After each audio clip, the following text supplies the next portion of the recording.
Bueno, buenas tardes, podemos iniciar.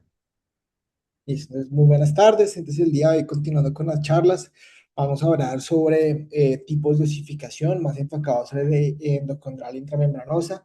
Vamos a tomar la parte de embriología y también tratar de enfocar un poquitico sobre la importancia clínica y la aplicación, pues, de este tema al campo práctico de la ortopedia. Entonces, cuando hablamos sobre la importancia clínica, entonces digamos que el objetivo principal, que la idea de la charla es entender la formación del tejido óseo desde la base biológica como tal. Entonces la idea es que vamos a comparar lo que es la osificación intramembranosa, la osificación endocondral y cómo esto nos va a influenciar o lo que nos va a traer es cómo esto va a impactar a lo que nosotros día a día realizamos como ortopedistas. Entonces, cuando hablamos de la consolidación ósea, vamos a tener que ellos van a depender directamente de dos vías, o la endocondral o en la membranosa. Entonces, aquí lo importante es que esto no es solo un tema sobre embriología como tal, sino que esto es lo que nos va a ayudar a definir si un hueso va a consolidar con la presencia de un callo o va a consolidar sin la presencia del mismo callo. Esto también lo que se va a traducir es cómo se va a ver la consolidación ósea cuando usamos un sistema, una placa rígida, un clavo medular y también porque en algunas ocasiones podemos presentar unas fallas de la osteosíntesis. Entonces, lo que les dije previamente es que esta osificación va a tener una relación directa con los tipos de fijación de las fracturas, tiempos de consolidación y posibles complicaciones de los manejos que se vayan a dar a cada tipo de fractura. Entonces, eh, ya hablando como tal de los temas, lo que dije previamente, tenemos una osificación intramembranosa o una osificación endocondral. La diferencia principalmente de estos dos tipos de osificación es que una va a ser mucho más elaborada que la otra, va a ser mucho más compleja y que una, digamos que lo que va a generar es la formación o la presencia de un callo óseo que no se va a ver en la otra, que ya vamos a ver más adelante. Entonces, tocando un poquitico sobre la parte de embriología, entonces esta imagen lo que nos muestra es cómo se da el origen embrionario de los huesos del cuerpo humano. ¿Eso qué quiere decir? De dónde vienen las células que van a formar cada hueso. Entonces, lo que se ve señalado con amarillo hace referencia a los tejidos óseos que se van a originar de la cresta neural. Lo que ustedes ven identificado con el color azul van a hacer referencia a lo que se va a originar del mesodermo paraxial y lo que ustedes ven con el color medio naranja, como rojo, bueno, es como naranja más que todo, hace referencia a lo que se forma o lo que está formado con respecto al mesodermo lateral. Entonces, como a grandes rasgos o a interpretación, lo que yo lo interpreté fue que en general toda la parte de la cabeza va a estar generada principalmente por la parte de la cresta neural, pero también va a tener un componente del mesodermo paraxial. La columna va a estar prácticamente toda derivada del mesodermo paraxial, mientras que las extremidades, que es como donde más énfasis podemos tener nosotros, va a estar más que todo en la parte del mesodermo lateral. Entonces, la parte del cráneo hay, digamos que no lo separaban en dos. Entonces tenemos el hueso paretario occipital que se va a original del mesodermo paraxial, mientras que el hueso frontal, el hueso maxilar y la mandíbula va a estar ya de un origen de la cresta neural.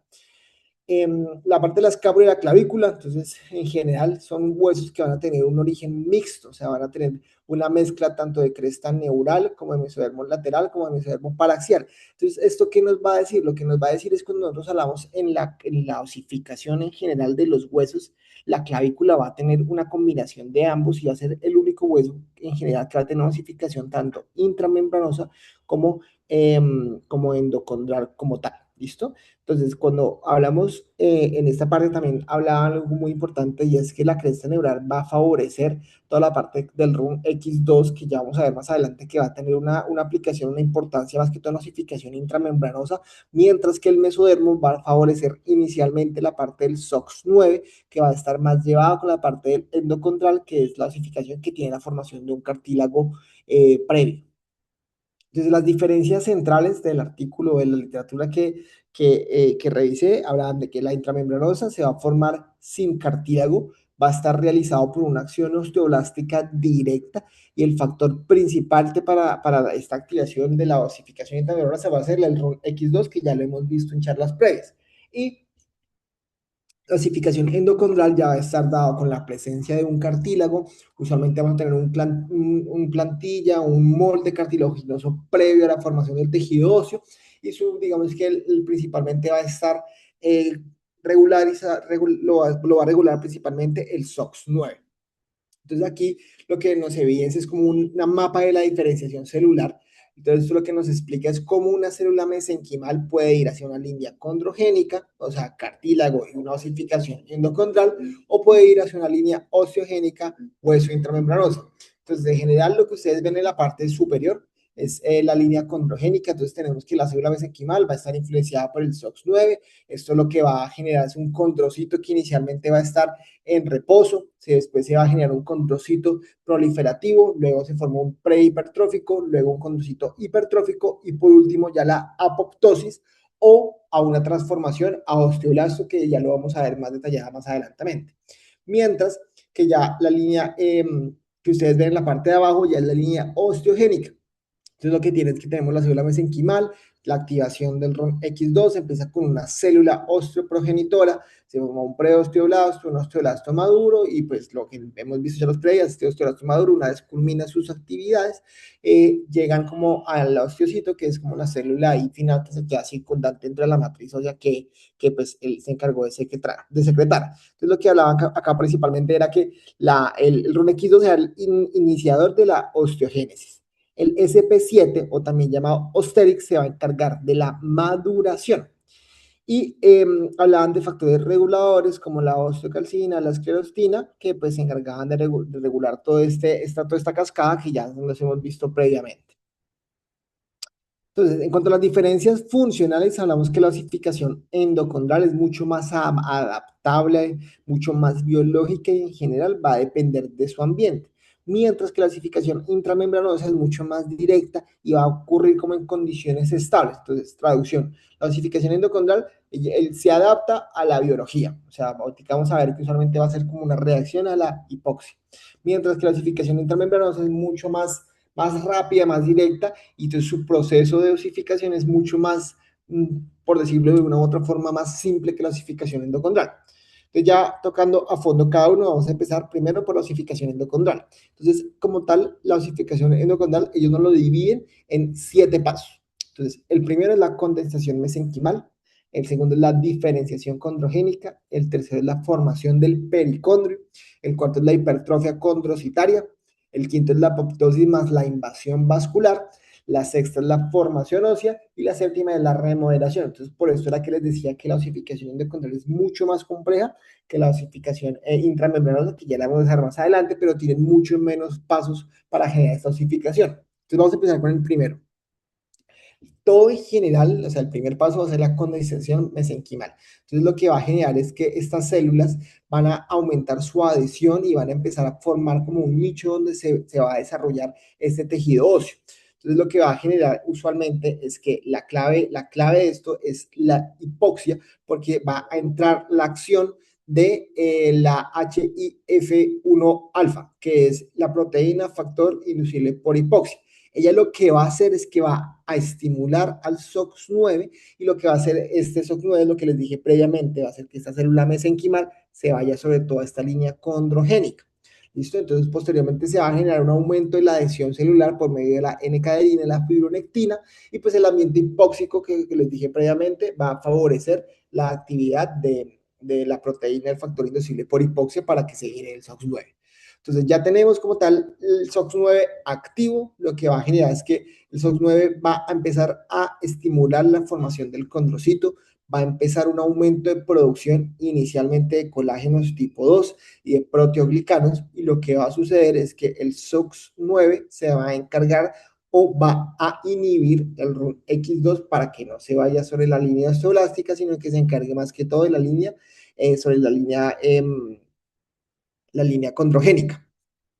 Una vez pasa esto, empieza la formación del pericondrio. Entonces el pericondrio se va a encargar o es una capa periférica que va a rodear este molde cartilaginoso y lo que nos va a empezar a ayudar es a regular este crecimiento y a organizar.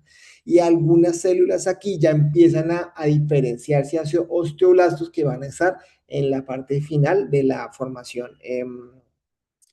endocondral. Y hablaban de que empezaba el inicio de lo que ellos llamaban como un collar óseo, que era como esta formación de este tejido óseo alrededor del tejido o del cartílago previamente formado.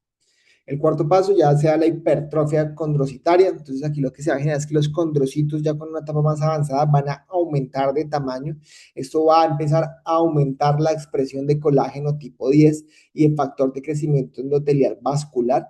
Entonces, esto lo que nos va a ayudar es a empezar a traer vasos, porque si no tenemos la vascularización y no hay tejido, no hay un tejido vascular en ese cartílago, no se va a generar el tejido óseo.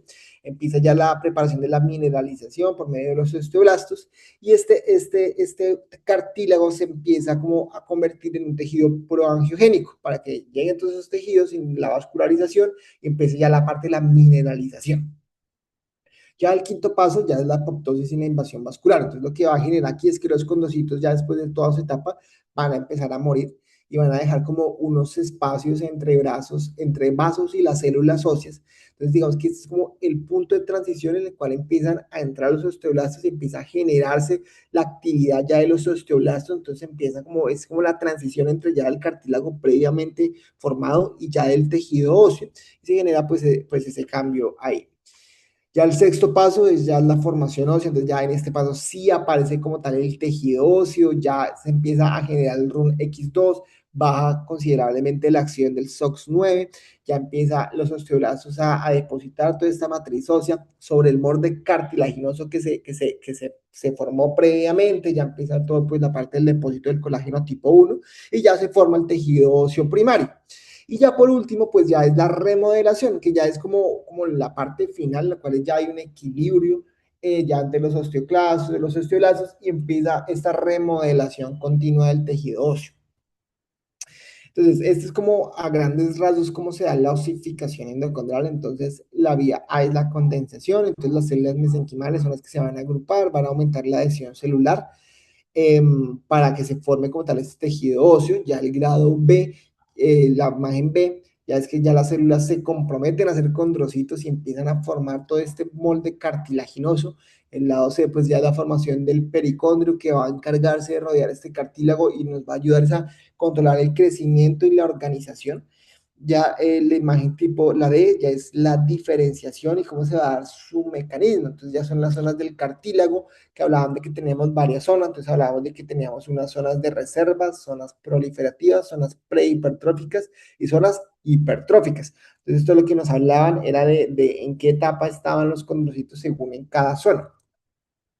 Ya la del lado número E ya es como el cambio de la forma del moldeado. Entonces, lo que va a pasar aquí es que el hueso general no va a crecer de una forma uniforme, sino que algunas zonas van a crecer más que otras. Entonces, va a generarse como esta formación del tejido óseo final. Y eso principalmente. Ya por último, pues ya sea la hipertrofia condrocitaria, ya se empieza a secretar la parte del matriz, ya por la parte de los osteoblastos más que todo. Y ya hablando sobre la osificación intramembranosa, entonces, como les dije, esta es un poquitico más simple, no es tan compleja como la endocondral, pues no hay formación de callo óseo y son 5 pasos. Al igual que el mismo, sea la condensación mesenquimal, pues a diferencia, aquí ya no sea la diferenciación condrocítica, sino osteoblástica, pues se forma el osteoide, ya sea la formación de trabéculas y por último, pues la maduración del mismo.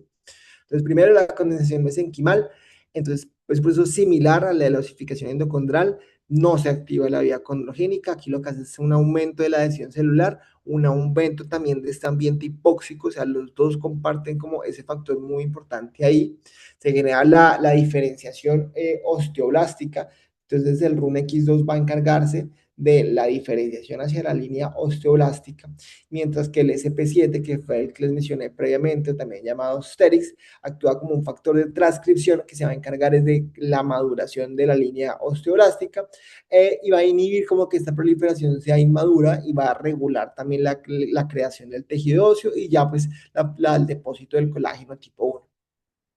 Ya la formación del osteoide, entonces ya es como el depósito de la matriz ósea y la posterior mineralización, que ya hemos visto previamente, pues la formación de las trabéculas, que es una organización en red, se da la formación como tal del hueso esponjoso, que lo vimos en la charla pasada, y ya la maduración como tal, entonces ya es la acción directamente de los osteocitos, entonces ya aquí es el mecanismo, todo el mecanotraducción, o sea, los osteocitos van a recibir esa carga mecánica, se va a generar como una remodelación del tejido óseo como en condiciones normales, va como la maduración del tejido óseo para que ya sea como el hueso final. Entonces, cuando hablamos ya de cómo aplicamos todo esto que yo he dicho previamente a la ortopedia, entonces cuando hablamos que nosotros tenemos así estabilidad absoluta, hablamos que tenemos una consolidación primaria que se traduce a una osificación intramembranosa, o sea, no vamos a tener formación de un cartílago previo, no vamos a tener la formación de un cartílago en la osificación del foco de fractura, y ya cuando hablamos de osificación relativa, pues ya es una consolidación, una estabilidad relativa, ya es una consolidación secundaria y se va a dar por medio de la osificación endocondral, pero pues tener en cuenta que la parte osteoblástica comparte tanto en endocondral como intramembranosa. Digamos que en la intramembranosa ya desde un inicio tiene una actividad mucho más importante versus en la endocondral, que usualmente inicia siempre por la línea condrocitaria y finalmente termina en la parte osteoblástica. Y ya para llevar a casa, entonces digamos que en ortopedia, digamos que no solo tratamos huesos, sino también tratamos biología, y la idea es que entender todos estos procesos nos ayudan como a definir y a decidir cuáles van a ser nuestras opciones y nuestras propuestas quirúrgicas. El hueso se va a formar por dos vías, la endocondral en la intermembranosa. La diferencia hacia grandes rasgos es la presencia o no de un cartílago, y que esto va a estar directamente relacionado con la estabilidad que uno debe buscar en los focos de fractura, y que los dos factores principalmente que se encargan de regular esta diferenciación mesenquimal van a estar dados por el SOX9 y por el RUNX9. Y ya, RUNX2, perdón, RUNX2. Bueno, Y para resumir, o sea, para que quede claro y de pronto no vayan a confundir los conceptos, recuerden que cuando hablamos de los dos tipos de osificación, que muy bien lo explicó Juan, la osificación intramembranosa y osificación endocondral, estamos hablando desde un punto de vista embriológico. ¿Listo? Entonces, esto es como a partir o desde el crecimiento fetal se va produciendo la formación del hueso, que en los huesos largos, pues lo que va a predominar es la osificación endocondral, que es como lo típico que vemos, que esto va a garantizar la aceptación de cargas axiales, el crecimiento longitudinal de los huesos. Eso es lo que vamos a ver en la osificación endocondral. Mientras que en la intramembranosa, vemos que no hay un molde de cartílago como tal, sino que el origen es directamente mesenquimal, sin un molde previo, y este es el caso típico de la clavícula, ¿listo? Que es uno de los pocos huesos que podríamos decir un hueso largo que tiene este tipo de osificación embriológica. Podemos decir también que la clavícula, a pesar de que es como el ejemplo típico de una osificación intramembranosa, en los extremos, principalmente a nivel external, tiene también parte de osificación endocondral, ¿listo? Entonces es uno de los pocos huesos que tiene una osificación mixta. Entonces, este concepto embriológico se puede extrapolar, como usted muy bien lo dijo al final, a los conocimientos mecánicos que tenemos en los principios de consolidación, que esto sí podemos influir directamente dependiendo del tipo de estabilidad que le demos a una fractura. Entonces, extrapolando el concepto, muy bien lo explicó usted, podríamos decir que la intramembranosa es similar a lo que lograríamos en una consolidación primaria, mientras que la osificación endocondral sería muy similar a lo que vemos en una consolidación secundaria a través de todo el proceso de formación del callo y todo lo que hemos estudiado, ¿cierto?